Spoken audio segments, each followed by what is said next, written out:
بحر معونہ کے مقام پر شہید ہونے والے صحابہ میں حضرت عامر بن فہیرہ رضی اللہ تعالی عنہ بھی تھے۔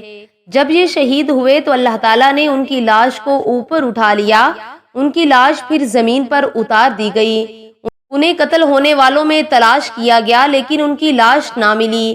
یہ بات سن کر حضرت صلی اللہ علیہ وسلم نے فرمایا، عامر بن فہیرہ کی لاش کو فرشتوں نے بسم اللہ الرحمن الرحیم السلام علیکم۔ حضور نبی کریم صلی اللہ علیہ وسلم کے پاس قبیلہ عامر کا سردار آیا۔ آپ صلی اللہ علیہ وسلم نے اسے اسلام کی دعوت دی۔ اسلام قبول کرنے کی بجائے اس نے کہا، میں سمجھتا ہوں کہ آپ کا پیغام نہایت شریفانہ اور اچھا ہے اور بہتر ہے، اس لیے بہتر یہ ہے کہ آپ اپنے کچھ صحابہ کو نجد والوں کی طرف بھیج دیں۔ وہاں قبیلہ بنی عامر اور بنی سلیم آباد ہیں، وہ وہاں دین کی دعوت دیں۔ مجھے امید ہے کہ نجد کے لوگ آپ کی دعوت قبول کریں گے۔ اس پر حضرت صلی اللہ علیہ وسلم نے فرمایا، مجھے نجد والوں کی طرف سے اندیشہ ہے، کہیں وہ میرے صحابہ کو نقصان نہ پہنچائیں۔ یہ بات آپ صلی اللہ علیہ وسلم نے اس لیے فرمائی کہ ابو عامر کا چچا عامر بن طفیل اسلام کا بدترین دشمن تھا اور وہاں کے لوگ بھی سخت مخالف تھے۔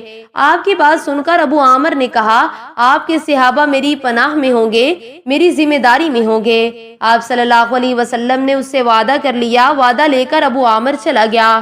آپ نے حضرت منذر بن عمر رضی اللہ تعالی عنہ کو 40 یا 70 آدمیوں کے ساتھ روانہ فرمایا۔ یہ سب کے سب نہایت عابد اور زاہد صحابہ تھے۔ حضرت صلی اللہ علیہ وسلم نے انہیں ایک خط میں لکھ کر دیا۔ یہ لوگ مدینہ منورہ سے روانہ ہوئے اور بحر معونہ پر جا ٹھہرے۔ بحر معون بنی عامر اور بنی سلیم کے سرزمین کے درمیان تھا۔ بئر کنویں کو کہتے ہیں، یعنی معونہ کا کنواں۔ اس علاقے کو ہیرا کہا جاتا ہے۔ یہاں سیاہ پتھر کثرت سے تھے۔ یہاں پہنچ کر ان حضرات نے حضرت حرام بن ملحان رضی اللہ تعالی عنہ کو نبی کریم صلی اللہ علیہ وسلم کا خط دے کر عامر بن طفیل کی طرف بھیجا۔ حضرت حرام اس کے پاس پہنچے اور حضرت صلی اللہ علیہ وسلم کا خط اسے دیا۔ اس نے خط پڑھنا بھی گوارا نہ کیا۔ ادھر حضرت حرام نے خط دیتے وقت ان سے کہا، اے لوگوں، میں رسول اللہ صلی اللہ علیہ وسلم کے قاصد کی حیثیت سے تمہارے پاس آیا ہوں، اس لیے اللہ اور اس کے رسول پر ایمان لے آؤ۔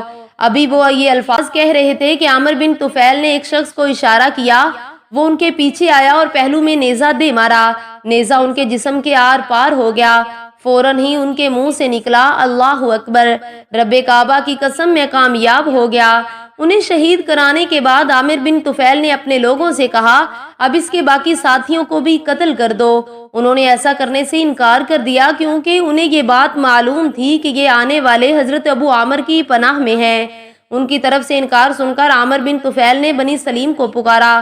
اس کی پکار پر قبیلہ اسب، رال اور زکوان کے لوگ فوراً آ گئے۔ یہ سب مسلمانوں کی طرف بڑھے، انہوں نے گھیر لیا۔ مسلمانوں نے جب یہ صورتحال دیکھی تو فوراً تلواریں سونت لی۔ جنگ شروع ہو گئی۔ آخر لڑتے لڑتے یہ صحابہ اکرام شہید ہو گئے۔ ان میں صرف کعب بن زید زندہ بچ گئے، وہ شدید زخمی تھے۔ کفار نے انہیں مردہ خیال کیا، بعد میں انہیں میدان جنگ سے اٹھا لیا گیا تھا اور یہ ان زخموں سے تندرست ہو گئے تھے۔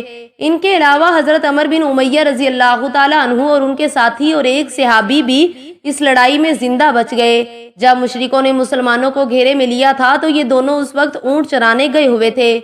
جب ادھر ان صحابہ کو شہید کیا جا رہا تھا اس وقت حضرت صلی اللہ علیہ وسلم مدینہ میں خطبہ ارشاد فرما رہے تھے۔ گھیرے میں آنے کے بعد مسلمانوں نے یہ دعا مانگی، اے اللہ، ہمارے پاس تیرے سوا ایسا کوئی ذریعہ نہیں کہ جو ہماری طرف سے تیرے رسول کو یہ خبر پہنچا دے۔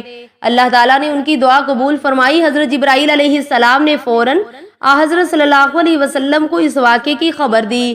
آپ صلی اللہ علیہ وسلم نے خطبے کے دوران ہی یہ خبر صحابہ کرام کو سنائی، تمہارے بھائی مشرکوں سے دو چار ہو گئے ہے۔ ادھر عمر بن امیہ زمری رضی اللہ تعالی عنہ اور ان کے ساتھی اونٹ چرانے گئے ہوئے تھے۔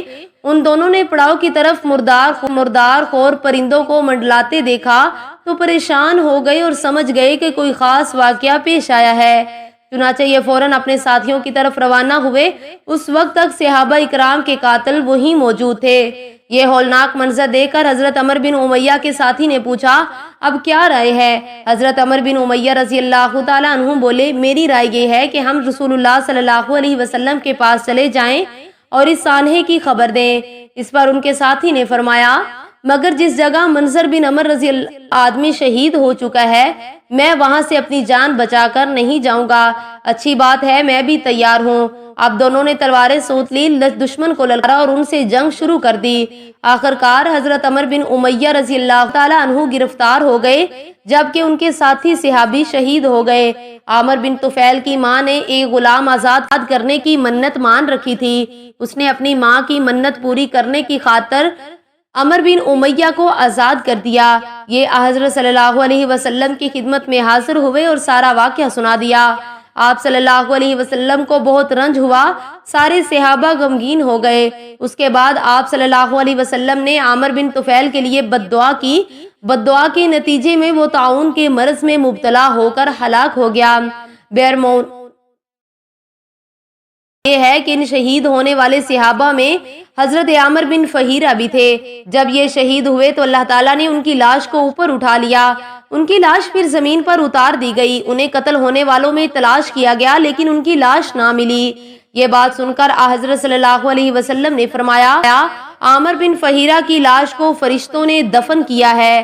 حضرت صلی اللہ علیہ وسلم کو اس واقعے سے اتنا صدمہ ہوا تھا کہ مسلسل 1 ماہ تک صبح کی نماز میں دعائے قنوت نازلہ پڑھتے رہے اور بیر معونہ پر شہید کیے جانے والے صحابہ کے قاتلوں کے حق میں بددعا کرتے رہے۔